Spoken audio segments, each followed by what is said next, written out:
សួស្តីមិត្តភ័ក្តិអ្នកសិក្សាទាំងអស់គ្នាក៏ដូចជាបងប្អូនទាំងអស់គ្នាថ្ងៃនេះ teacher ធ្វើជួបគ្នាសាជាថ្មីវិញហើយថ្ងៃនេះ teacher មានចំណេះដឹងទាក់ទងភាសាអង់គ្លេសយកមកចែកជូនបងប្អូនទាំងអស់គ្នាថ្ងៃនេះគឺយើងសិក្សាពី present simple ជាមួយនឹង verb to be អញ្ចឹងការប្រើប្រាស់បច្ចុប្បន្នកាលធម្មតានេះជាមួយនឹង verb to be តែគេប្រើវាយ៉ាងម៉េចហើយមានរូបមន្តបែបណាខ្លះអញ្ចឹងជាទូទៅក្នុងប្រយោគភាសាអង់គ្លេសគឺគេនិយមប្រើតែប្រភេទប្រយោគ3ទេគឺ positive negative ហើយនិង question ណាប្រយោគស្រោចប្រយោគបដិសេធនិងប្រយោគសំណួរហើយនៅក្នុងប្រយោគប្រភេទប្រយោគនីមួយៗគឺតែងតែមានរូបមន្តរបស់វាដើម្បីឲ្យយើងកត់សម្គាល់អញ្ចឹង teacher នឹងលើកយករូបមន្តរបស់វាហើយឧទាហរណ៍យកមកចែកជូនអ្នកទាំងអស់គ្នាអូខេតោះអញ្ចឹងយើងមើលប្រយោគស្រោចមាន subject បូកនឹង to be បូកនឹង object អញ្ចឹង subject យើងបានរៀនរួចមកហើយនៅក្នុងវីដេអូមួយto be ក៏យើងបានរៀនរួចមកហើយដែរតែជាជំនាញអ្វីខ្លះយើងបានរៀនវីដេអូមុនហើយអូខេអញ្ចឹងយើងមកមើលឧទាហរណ៍ I am 25 years old ខ្ញុំមានអាយុ25ឆ្នាំអូខេអញ្ចឹងI ជា subject I នេះជា subject am ជា to be 25 years old ជា object ណាអញ្ចឹងយើងមកមើល negative ប្រយោគបដិសេធវិញពីមុនវា subject បូកនឹង to be បូកនឹង not បូកនឹង object màឧទាហរណ៍ you are not a teacher អ្នកឯងមិនមែនជាគ្រូបង្រៀនអ្នកទេអញ្ចឹង you ជា subject are ជា to be not ទៅដែរហើយនឹង the teacher ជា object ទៅតាមរូបមន្តរបស់វាអញ្ចឹងយើងមកមើលប្រភេទប្រយោគទី3គឺ question ប្រយោគសំណួរអញ្ចឹងរូបមន្តវា to be បូកនឹង subject បូកនឹង object ហើយ complete question mark សញ្ញាសួរណា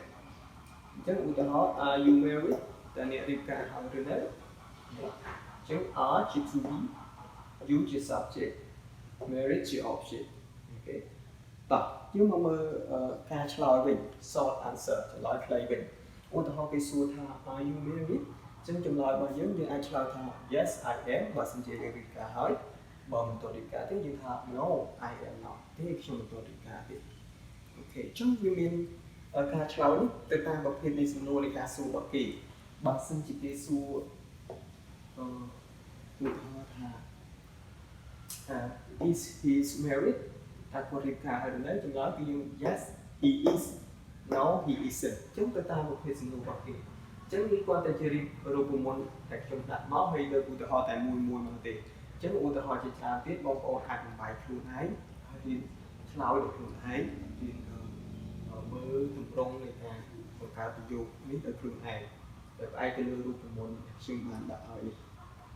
បាទអញ្ចឹងមេរៀនយើងគឺបានបញ្ចប់ឥឡូវសង្ឃឹមថាបងប្អូនអរគ្នាបានយល់ហើយអញ្ចឹងយើងមកមើល exercise លំហាត់វិញអញ្ចឹងលំហាត់គេសួរប្រយោគទាំង3នេះតើប្រយោគមួយណាជាប្រយោគស្រោចមួយណាជាប្រយោគបដិសេធហើយមួយណាជាប្រយោគសំណួរអញ្ចឹងយើងមើល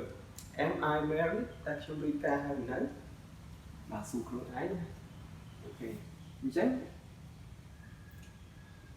តើវាជាប្រយោគអីទី2 My brothers are not teachers តើវាជាប្រយោគអី My mother is a housewife តើវាជាប្រយោគប្រភេទប្រយោគអីដែរអញ្ចឹងកុំភ្លេច comment ចម្លើយដាក់នៅខាងក្រោមវីដេអូហើយយើងនឹងជួបគ្នានៅវីដេអូបន្តទៀតទាក់ទងនឹងភាសាអង់គ្លេសកុំភ្លេចជួយ like comment និង share ហើយកុំភ្លេច subscribe channel របស់ខ្ញុំបាទគឺមនុស្សទីទីខ្ញុំនឹងមានចំណេះដឹងភាសាអង់គ្លេសច្រើនទៀតចែករំលែកបងប្អូនទាំងអស់គ្នាណា Goodbye